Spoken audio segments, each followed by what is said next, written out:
Pegue sua Bíblia comigo e abra no livro de Naum, profeta Naum. Vamos ler o capítulo 1, verso número 3. Verso número 3 diz: O Senhor é tardio em irar-se, mas grande em força, e ao culpado não tem por inocente. O Senhor tem o seu caminho na tormenta e na tempestade, e as nuvens são o pó dos seus pés.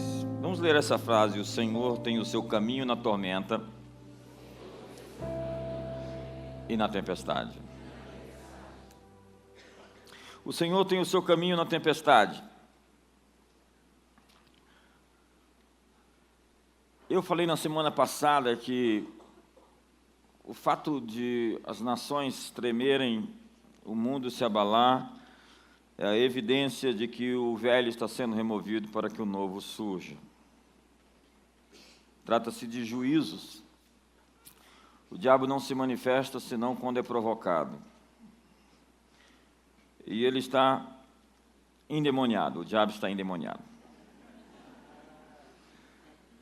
A verdade é que a Bíblia é um livro cheio de muitos ressignificados, já que Deus faz cooperar todas as coisas para o bem, e a lógica daquilo que pode estar contribuindo ou não, pertence às pessoas que conseguem ver as coisas conectadas a um plano, a um intento, a um propósito, e não simplesmente aleatoriamente. As coisas não acontecem por acontecer. Aquilo que aconteceu ou foi enviado por Deus ou será usado por Deus.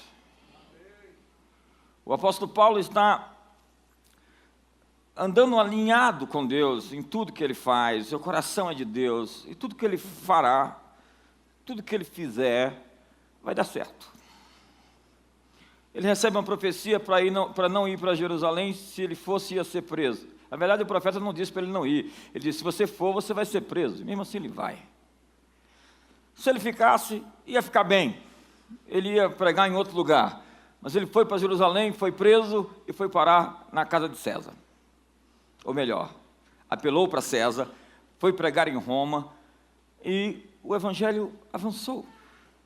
Quando você está alinhado com Deus, qualquer coisa que você faça vai ter os devidos resultados. É claro que existe uma bênção de 30, de 60 e de 100 por um. Existe algo que você pode potencializar e algo que você pode minimizar. Eu não estou falando aqui de desobediências, por favor. Desobediências têm um custo de retrocessos, de perdas, de prejuízos. Eu estou falando de gente alinhada com Deus, que naquilo que decidir, Deus está decidindo com ele.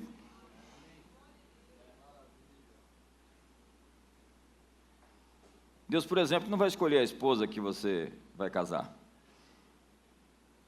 Não pense que Deus vai escolher ninguém para ninguém. Ele pode tentar te livrar de um grande laço, de um lobo, irmã. Cuidado, ouça melhor. Mas dizer para você que você tem que casar com essa pessoa ou não, é uma decisão sua.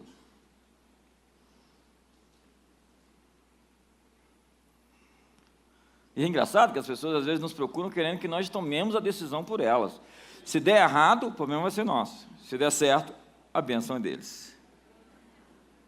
Se tem um profeta louco por aí dizendo: casa com ela, você casa com ele, pegou a mão, juntou e fala, conectado, dá um fim nesse profeta, que ele é louco. Deus faz seu caminho na tempestade. O caminho de Deus é estreito. O fardo é leve, mas o caminho é estreito. As escolhas que Deus tem como maiores recompensas são as escolhas com maiores custos. Tem pessoas querendo as coisas mais fáceis. Pessoas maduras sabem escolher as coisas mais difíceis com maiores recompensas. Pegue uma criança pequena e ofereça para ela um pirulito agora, ou 3 pirulitos em meia hora. A criança pequena, menor, imatura, vai pegar aquele pirulito na hora, ela não quer saber dos outros 3. Pegue uma criança mais madura, maior, ofereça um pirulito agora ou 3 daqui a meia hora. Ela vai esperar a meia hora. Diga para o seu irmão, espere sua meia hora. Fazer a coisa certa é a coisa certa a ser feita. Tem gente que pensa em recompensa a curto prazo. Tem gente que está pensando em se dar bem agora. Ei, pessoas que pensam em se dar bem instantaneamente vão se dar bem somente momentaneamente. Eu quero o sacrifício de algo com uma bênção duradoura, uma bênção perene, uma bênção eterna, uma bênção que permanece. A herança recebida antes do tempo vem a se tornar uma maldição. Tem pessoas sem paciência para esperar o processo. Deus nos dá o futuro em sementes. Nós temos que plantar a semente, deixar ela crescer e produzir o seu fruto. Isso tem um ciclo. Obedeça ao processo. Entenda o ciclo germinal até que o tempo da colheita te alcance. Pessoas ansiosas cometem torpezas. Tem pessoas dizendo, Deus, me dá paciência, mas me dá agora. Pessoas ansiosas não conseguem alcançar um sucesso permanente. Honra o teu pai e a tua mãe para que se prolongue os seus dias na terra. Honrar a sua cadeia de autoridade é ter um sucesso que vai permanecer. Sucesso não é sucesso se ele durar somente 10 anos. Nós queremos sucesso daqui a 50 anos e queremos sucesso na eternidade. A palavra caótico, caórdique, é o ajuntamento de 2 palavras, caos e ordem. Deus prospera e promove o seu próprio benefício em meio ao caos. Pode estar tudo bagunçado, ao seu ver, no seu olhar, mas Deus faz o seu caminho na tormenta. Deus faz o seu caminho na tempestade. A chave, na verdade, é entender o propósito por detrás de tudo. Maimônides foi um teólogo do século XII. E ele dizia que Deus fazia mundos, destruía mundos e criava novos mundos. Você não pode fazer um omelete sem quebrar os ovos. Tem tanta gente querendo vencer sem custos. Se você ficar esperando o fim dos obstáculos, sua vida nunca vai começar. Obstáculos sempre estão esperando para ser superados. Quem olha o vento jamais semeará, quem olha para as nuvens jamais cegará. Eu estou esperando as condições apropriadas. As condições apropriadas nunca chegarão. Você vai fazer com que as condições se tornem apropriadas.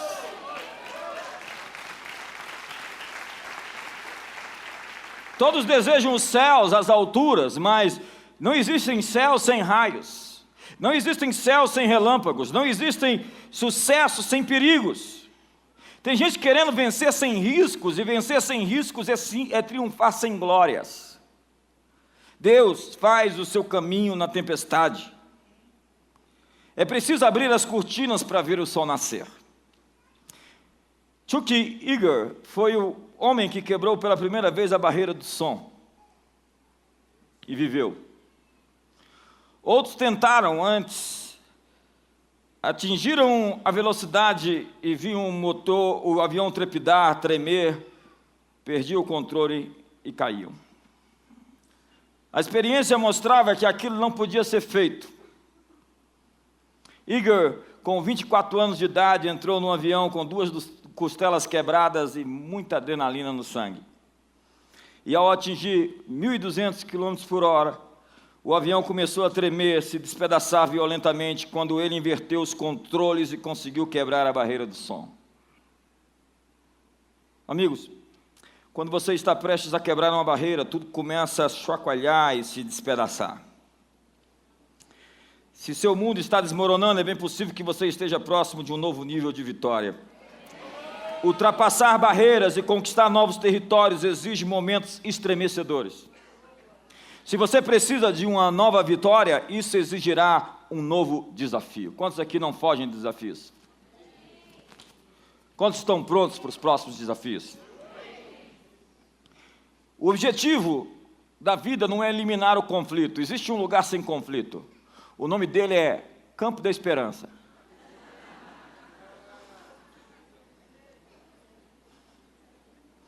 Nós precisamos lidar com os conflitos de forma positiva. Enquanto você viver, você vai ter conflitos. Quantos aqui nunca mais querem ter nenhum problema com o diabo?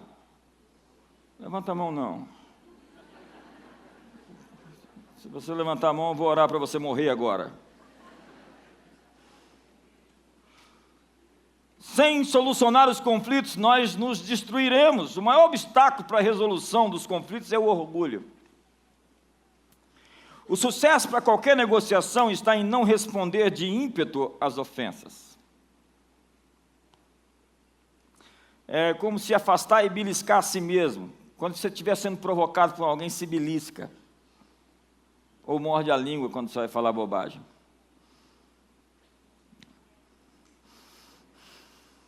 Tem alguns aqui que precisam morder a língua de verdade. Você sabe, o grande poder de um negociador é não reagir. O poder de voltar ao seu eixo, de focar os seus objetivos, onde o foco nunca está em si mesmo, mas na pessoa com quem negociamos. É passar por cima do ego e fazer o que você sabe que tem que ser feito. Dizem que existem 3 leis da maestria nos relacionamentos. A primeira é o autoconhecimento, é como você se percebe, como você se conhece, é a autopercepção. A segunda seria o ajuste, se ajustar com as pessoas, se interessar por elas, tirar os olhos de si, olhar para os outros. A terceira seria uma motivação sustentável, algo que dure, que permaneça. Jesus disse acerca de si mesmo muitas vezes, eu sou. Eu sou. Isso deixou muita gente com raiva. Quando você sabe quem você é, você vai deixar muita gente com raiva. Algumas culturas culpam você por querer progredir, como se você fosse egoísta de querer vencer. Jesus disse, eu sou a luz do mundo. Eu sou o caminho, a verdade e a vida. Eu sou a ressurreição e a vida. Ninguém usou tanto essas palavras como Jesus. Eu sou. As pessoas que estavam em Nazaré disseram a ele, seja como nós somos, não queira grandes coisas para você. Há 5 perguntas que controlam a sua vida. Quem eu sou? De onde eu vim? Para onde eu vou? O que eu posso fazer e o que eu estou fazendo aqui? Lá em João, no Evangelho de João, Jesus disse, eu sei de onde vim e sei para onde eu vou. Que ousadia. Ele sabe quem é, ele sabe de onde veio e sabe para onde vai. Ele é imparável. Ele disse, eu não preciso da sua validação para ser eu mesmo. Eu não preciso que você me afirme para que eu seja eu. Eu não preciso que você me confirme para que eu seja quem eu sou. Ele foi desafiado e ele não ficou por baixo. Afinal de contas, o Criador não se joga na parede, ele põe na parede. Ele disse, eu sou, porque ele sabia quem era. Ele disse, eu sei de onde eu vim, porque ele não somente veio de Nazaré, ou nasceu em Belém de Efrata, ele veio do céu. Quando você sabe que nasceu mais do que em Brasília, ou onde você nasceu no Brasil, você é uma pessoa perigosa. Quando você sabe de onde você veio e para onde você está indo. Eu não sou somente de Brasília, eu vim de meu pai. Eu não sou dessa terra. Quando você sabe quem é, e de onde você veio e para onde você vai, você é uma pessoa irresistível.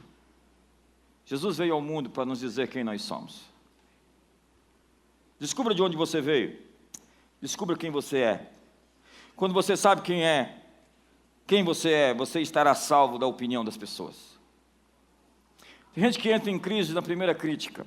Se você não vive dos elogios das pessoas, você não vai morrer por causa das suas críticas.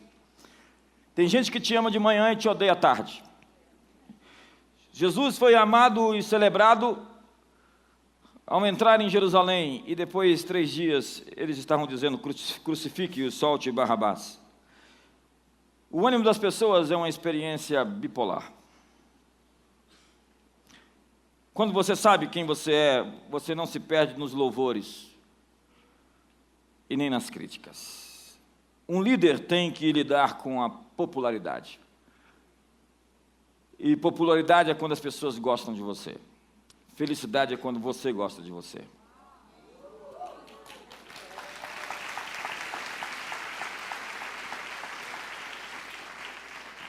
E as pessoas vão te odiar por você estar fazendo alguma coisa. Não tente fazer com que todas as pessoas gostem de você.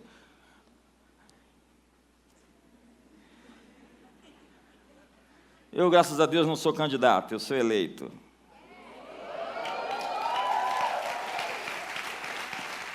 Nada contra os candidatos. Mas eu não sou candidato à unanimidade.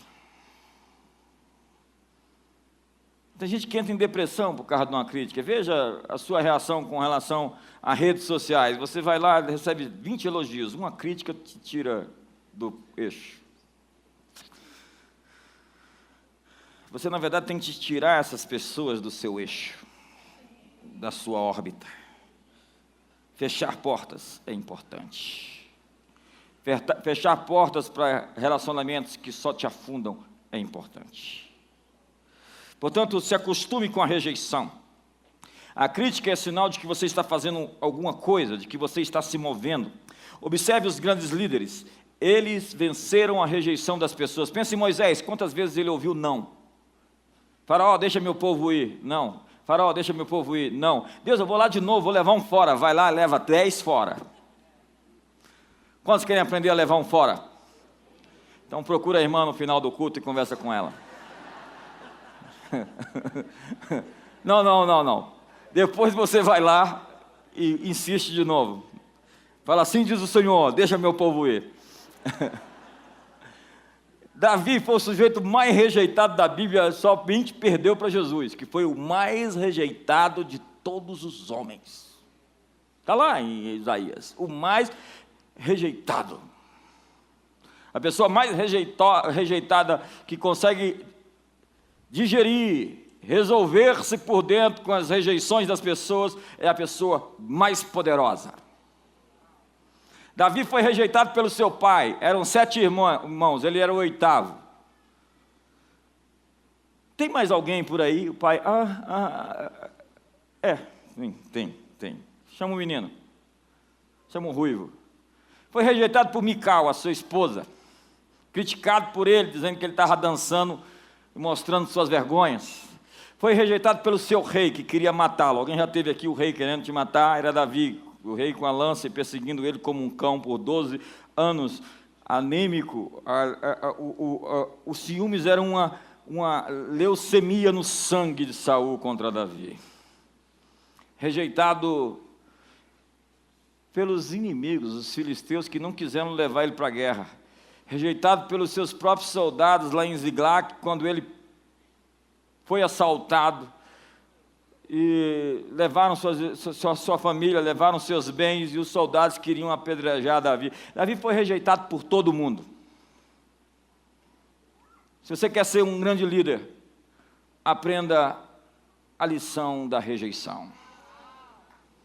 E aprender a lição da rejeição é ficar de bem quando as pessoas estão de mal com você, é não ficar no canto chorando quando tem alguém de cara feia, porque você viu o sorriso de Deus, e quando você viu o sorriso de Deus, cara feia não te amedronta.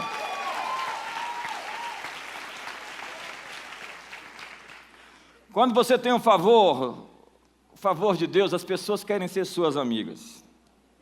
Mas quando você tem um amigo, você herda automaticamente todos os inimigos dele.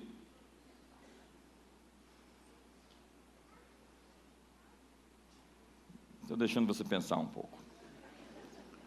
Deus faz o seu caminho na tempestade. Eu estou à procura da minha turma.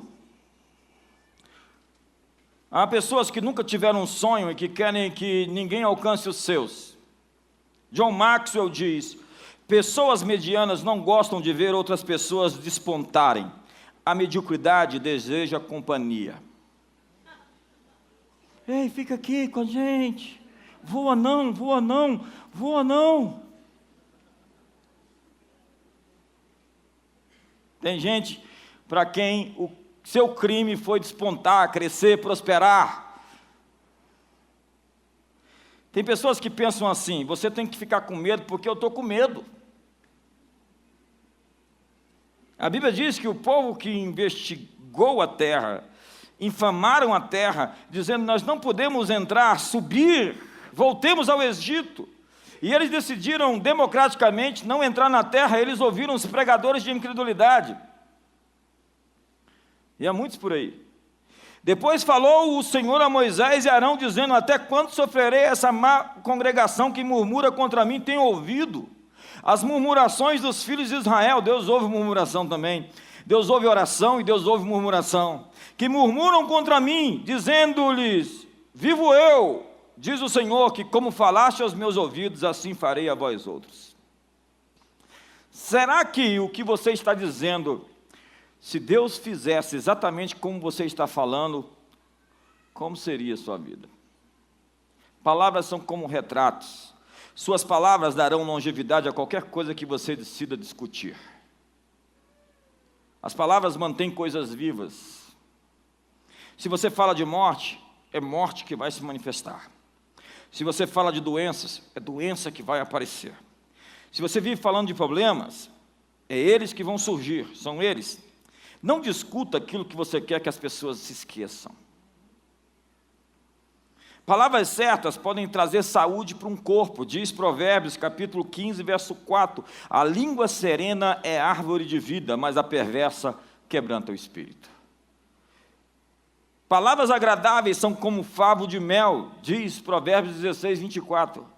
Doces para a alma, medicina para o corpo. Palavras são saúde. Provérbios 16, 28. O homem perverso espalha contendas e o difamador separa os maiores amigos. Sabe, há pessoas que, para dizer que tem opinião, tem que discordar. Você sabe alguém do contra? Eles estão atrás de uma razão para discordar. E a atitude contenciosa é contagiosa. Há quem procure envenenar a atmosfera e o clima com suas dúvidas, suspeitas, malícia e maldade. Provérbios 26, no verso 20. Provérbios 26, no verso 20, a Bíblia diz assim: sem lenha o fogo se apaga, e não havendo maldizente, cessa a contenda. Tem assuntos que você não precisa falar mais deles. Vira o disco. Está arranhado já, chega, acabou. Vira a página. Vamos mudar de assunto. Pare de fazer publicidade do que deu errado. Vítimas não têm nome. Pare de ser conhecido como traído ou como a traída. Quem é você? Eu sou aquela pessoa que foi traída, lembra que eu te contei? Eu não sei o nome dele, eu sei que ele foi traído ou ela foi traída. Pare de fazer publicidade das coisas erradas que deram errado. Por favor, vítimas não têm nome. Pare de ser a vítima. Você é um vencedor.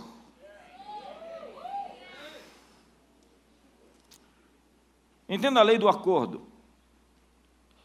A maior lei de sucesso na terra é: se dois dentre vós concordares na terra e ligardes, será ligado no céu. Jesus disse: as minhas palavras são espírito e são vida. Palavras são espírito. Salomão disse: a morte e a vida estão no poder da língua, porque a boca fala do que está cheio o coração. Suas palavras criam uma atmosfera. Suas palavras criam um ambiente. Suas palavras produzem um espírito. A palavra para espírito no grego e no hebraico são as mesmas palavras para vento e fôlego. O que passa pelas suas cordas vocais quando você fala é vida ou morte. Nosso ambiente é manifesto através das palavras que usamos. A Bíblia diz: não haja em vós nenhuma raiz de amargura que brotando vos perturbe e contamine os demais. Você pode criar um ambiente de contaminação com as suas palavras. Palavras criam atmosferas. Quando você fala, você cria o espírito do seu ambiente. Nossas palavras podem gerar opressão ou libertação em nossa vida. Paulo disse, você tem o poder de chamar as coisas que não existem como se já existissem. Eu criei, por isso eu falei, e nós cremos e por isso nós falamos. Você é muito poderoso e você precisa aprender a usar esse poder cuidadosamente. Eu falei na última quinta-feira sobre Zacarias, depois da mensagem do pastor Eduardo. Zacarias recebeu a visitação de um anjo. E o anjo disse que sua esposa Isabel ia ficar grávida, ele não acreditou. Eu não sei por que razão.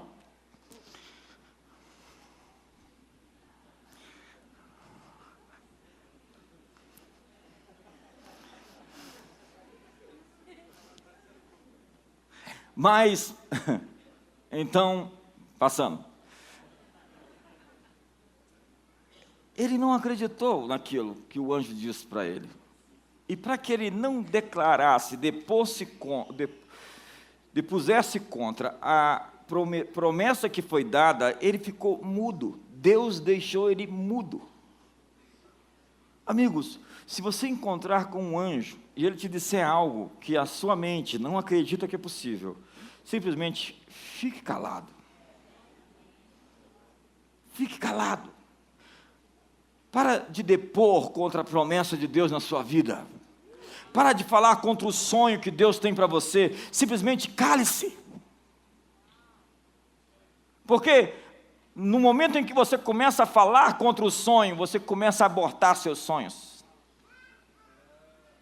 Qual é a fonte das suas palavras? Qual a sua inspiração? O que existe por detrás das suas afirmações? Afirmar é tornar firme.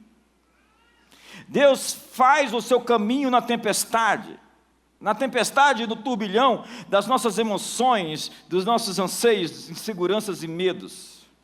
A vida que nós fomos chamar a viver está do outro lado da linha do medo. Deus não fez um jardim livre de perigo, porque seu propósito não é nosso conforto, mas nosso crescimento. Deus não quer livrar você de ser esticado e de grandes emoções. Deus quer que você se torne forte. E para você ser forte, você precisa de músculos. E suas tribulações lhe dão essa força que você precisa. Eu lembro do Bill Johnson contando no seu livro, Fortalecido no Senhor, quando ele estava empurrando uma pedra, para ele era uma pedra de 1 tonelada, ele não conseguia mover nada, ele estava sob muita pressão, o pai dele morreu, e ele voltou para os Estados Unidos, quando o pai dele morreu, e ele empurrou aquela pedra por muito tempo sem conseguir mexê-la. Ele disse, eu não consegui mexê-la, mas eu consegui músculos. Apesar de não ter tido sucesso em mover aquela pedra, eu fiquei forte. Talvez algo que você está enfrentando hoje que você não consegue sucesso, é só a preparação para maiores coisas que você está desenvolvendo músculos para enfrentar lá na frente.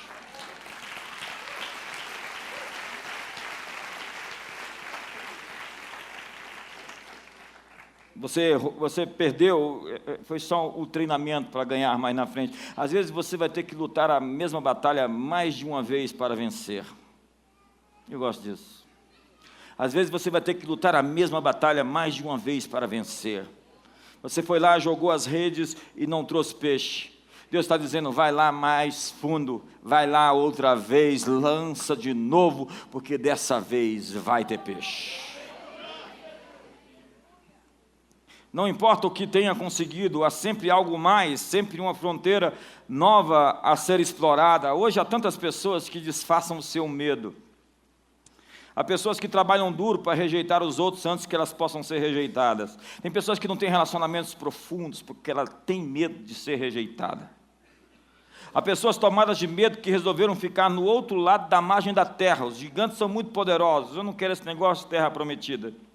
Elas limitam a sua vida para acomodar os cachorros que latem e confundem silêncio com paz. Por exemplo, se você tem medo de voar no avião, você não sentirá medo porque você restringiu sua vida para silenciar os cachorros não voando. Não é que os cachorros não existam, é que você simplesmente se acomodou na sua zona de conforto. Mas quando você resolve sair da sua zona de conforto, você vai acordar o monstro adormecido do medo e ele vai te atormentar até que você o mate ou que você o obedeça. Faça aquilo que você tem medo de fazer. Os cães da destruição estão guardando a porta do seu destino. Todas as vezes que você avança rumo ao seu destino, eles vão resistir você para a sua próxima fase. Entre no jejum essa semana. Entre no propósito nesses dias. Há gigantes esperando por nós na fronteira do nosso destino. Um provérbio romano diz: um covarde morre 1000 mortes. Um homem de coragem morre uma só vez. Mas um covarde morre 1000 mortes. Homens não seguem títulos, homens seguem coragem.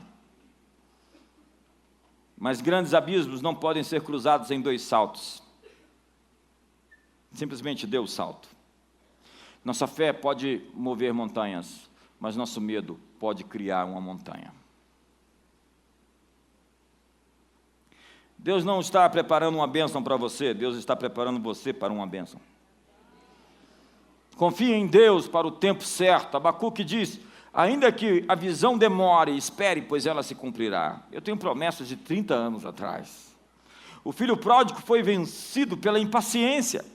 Querer as coisas antes da hora, receber a bênção na hora errada, é jogá-la fora. O filho, então, recebe a bênção que era para ele, mas recebe muito cedo. A bênção que era para ele, mas recebe cedo demais. Era dele, mas recebeu na hora errada. Ele não queria riqueza, ele queria controle. O teste geral do caráter é como você gerencia o poder. Não é quando você tem pobreza, é quando você tem riqueza. Uma pessoa que nunca teve sucesso, não se pode dizer que ela é humilde, porque a humildade é testada quando você obteve algum grau significativo de vitória. Uma pessoa que nunca teve sucesso na vida não pode ser chamada de humilde, porque a humildade é testada no sucesso. Então pode dizer: aquela pessoa é tão humilde, né? Não, a gente não sabe. Vamos saber um dia, quando ela prosperar. O grande teste da igreja não foi a perseguição, foi o poder. Na perseguição a igreja saiu muito bem. Deus pode abençoar você e você continuar sóbrio, ou Ele pode te ungir e você se tornar arrogante. A Bíblia diz: quando você for empoderar, ungir alguém, não unja o neófito, para que ele não se ensoberbeça e encaia na condenação do diabo. Não fique bêbado com sucesso. Tem gente que recebe um pouquinho e já se acha. Não se intoxique com os louvores das pessoas. Quanto mais alto Deus te levar, continue de joelhos.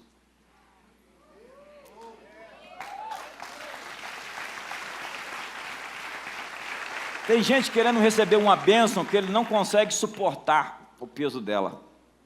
O filho pródigo não podia cuidar daquilo que estava recebendo naquela hora. Ele estava sendo preparado. Às vezes Deus está nos impedindo de receber algo que nós não estamos prontos ainda para receber. E os oportunistas foram embora. Os amigos de ocasião o deixaram. Numa nação distante, apacentando porcos, comendo alfarrobas, na pocilga, cheio de moscas e de mosquitos. Que cena! Então ele cai em si. Vem a si mesmo, volta-se, encontra a si mesmo, e no momento que encontra a si mesmo, se conecta consigo, ele se reconecta com o Pai. Irei para o meu Pai, disse ele. Ele prepara um discurso, uma mensagem: direi para o meu Pai. Não é o que você diz às outras pessoas que determinam a direção que você vai, mas o que você diz a você mesmo. Pregue para você, diga bem alto: eu vou me levantar, eu vou sair daqui, eu vou chegar lá, ninguém vai me parar. A mulher com fluxo de sangue diz para si mesma: se eu tão somente tocar na orla do seu manto, eu vou, nada, ninguém, nem poderes, nem alturas, nem coisas desse mundo, nem do porvir, nada poderá me separar do amor de Deus. Ele vai na direção do que diz para si mesmo. me levantarei e irei para o meu Pai. Se você não fala com você mesmo, você está ficando maluco. O salmista diz: por que te abates, ó minha alma? Por que te perturbas dentro de mim? Espere em Deus, porque ainda o louvarei. Quando não há ninguém para te encorajar, encoraje a si mesmo. Eu gosto do que dizia Erasmus de Roterdã, no seu tributo à loucura: se não tem ninguém que te elogia, elogia-te a ti mesmo.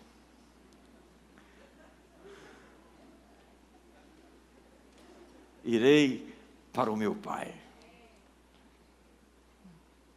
E vou dizer a ele: não sou digno de ser chamado teu filho, trata-me como um dos teus servos. Pequei contra os céus e contra ti. Você pode chegar como um servo, você pode ter mensagem errada de servo, você pode estar descalço, suas roupas podem estar rasgadas, você pode estar desfigurado, mas o pai estava esperando o filho na janela da fazenda. O pai viu o filho enquanto ele estava distante. Ei, existe uma nova geração chegando, muita gente muito maluca está vindo, eles estão desfigurados, eles são escravos, mas o pai está esperando para encontrá-los. Venha a si mesmo, venha para o Pai. Deus faz o seu caminho na tempestade. E quando ele vai pregar a mensagem para o Pai o interrompe, porque existem mensagens que Deus não vai ouvir você pregar. Trata-me como um dos teus servos. Impossível, você é filho, jamais vai deixar de ser filho, ainda que não pareça filho, todo acabado e todo arrebentado, pelas suas próprias escolhas. Deus faz o deserto florescer. No meio do caos, Deus cria ordem, o erro me exulta. Nós estamos agora em Israel, vendo uma cidade tecnológica, vendo um polo tecnológico sendo construído no meio do deserto em Beersheba. O ermo exultando. Há pessoas que estão sempre preparadas para ver o pior. Nós nascemos num mundo que sofre de mal súbito, morte súbita, destruição iminente. E se você tem algo assim de que alguma coisa ruim vai acontecer a qualquer momento, você está sendo oprimido, eu quero lhe informar, você precisa de uma libertação. Não o Espírito Santo que traz esse tipo de sentimento para você. Os fariseus memorizavam a palavra de Deus e não reconheceram o autor do livro que eles decoravam quando este estava bem na frente deles, explicando-lhes o livro. Isso é o que a religião faz. É preciso sair da casca, quebrar as crostas, se libertar da religião. Somente um pensador sabe que alguns ovos foram feitos para voar.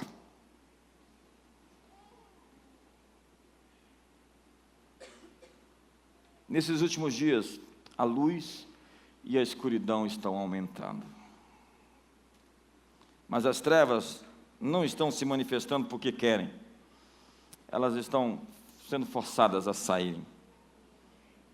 Porque a natureza do inimigo é se esconder, é trabalhar invisivelmente.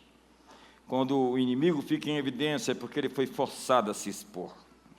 Porque se revelar definitivamente não é a melhor cartada dele, mas a sua cartada final. É verdade que o mal nesse tempo está ficando mais declarado, mas a promessa de Deus é que a luz será ainda mais radiante. Nós somos o povo da esperança. Fique de pé essa noite, eu quero orar com você. Deus faz o seu caminho na tormenta. Deus faz o seu caminho na tempestade.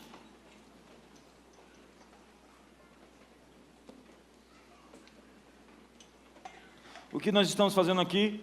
Mantendo a nossa posição em avanço. Diga comigo: manter minha posição em avanço.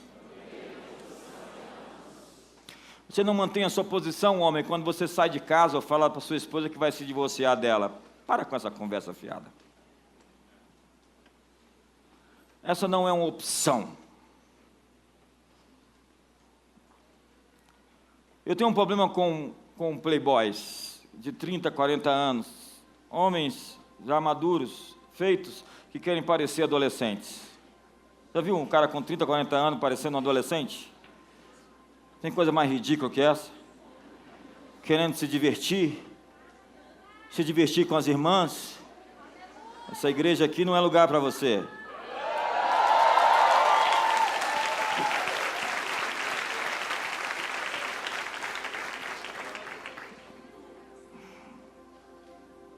Está na hora de crescer. Quantos sabem que está na hora de crescer? Está na hora de avançar para o seu destino. Mas a gente tem que deixar as velhas coisas, as velhas culturas, a velha religião, e saber que nós estamos sendo forjados em meio à guerra. Isso me ativa, me atiça, me desafia. Por quê? Porque eu sou feito de desafio. E eu estou sendo desafiado sobre as pressões, lutas e batalhas.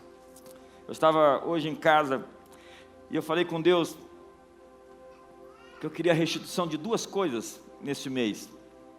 2 coisas. Minhas conversas secretas com meu Pai Celestial. Profetas têm segredos com Deus. E eu tinha falado com Deus sobre 2 restituições, e Deus falou para mim claramente, porque eu fui muito contundente, e Deus sempre me responde com a mesma contundência que eu falo. Ele falou para mim: eu vou te dar essas restituições, mas não vai ser no seu tempo, porque eu tinha dado data para Deus fazer, e Deus falou: eu vou te dar, mas não vai ser no seu tempo. Uma vez eu estava em casa, assistindo uma vez há 25 anos atrás, engraçado, eu estava mergulhado em Deus, mergulhado, cavando para baixo. Sabe o que é cavar para baixo? É estabelecer fundamentos, porque se você não tem fundamentos, você não pode erguer edifícios. Eu não via nada, eu só estava cavando. E eu cheguei para Deus com aquela ousadia de quem estava há muito tempo orando e jejuando, e falei: Deus, eu quero que o Senhor fale comigo agora, e se não for hoje, não serve mais.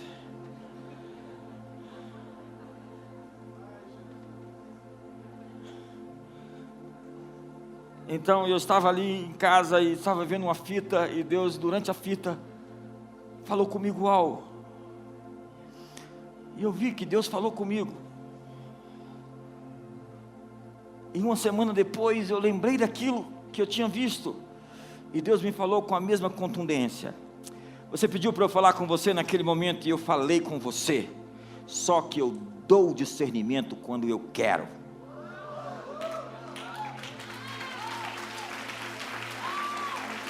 Ele falou comigo uma semana antes, mas eu não tinha entendido. Eu fui entender uma semana depois. A mesma contundência, o mesmo timbre, o mesmo tom. Por que eu estou te contando essas coisas? Deus vai responder a você no mesmo nível. O seu nível de fé vai determinar o nível de resposta que você vai ter. O seu nível de ousadia vai determinar o nível da ousadia que Deus vai trabalhar com você. É você que define. Quanto mais alto você for, mais alto Deus vai com você. Ei, eu tenho experimentado isso. Às vezes as trevas são muito escuras, e foi no momento de trevas mais escuras que eu vi a maior luz se manifestar. Ei, foi no momento em que o diabo se manifestou de maneira mais presente, que eu vi Deus se manifestar de maneira mais poderosa. Porque Deus não pode perder, Ele sabe subir o nível quando for preciso para você. A hora que você necessitar, Ele vai estar lá. Seja qual for a batalha, seja qual for o inimigo, nada é páreo para Ele, Ele é o seu Pai. E Ele vai lutar as suas guerras. Essa é uma boa notícia, essa é uma boa palavra.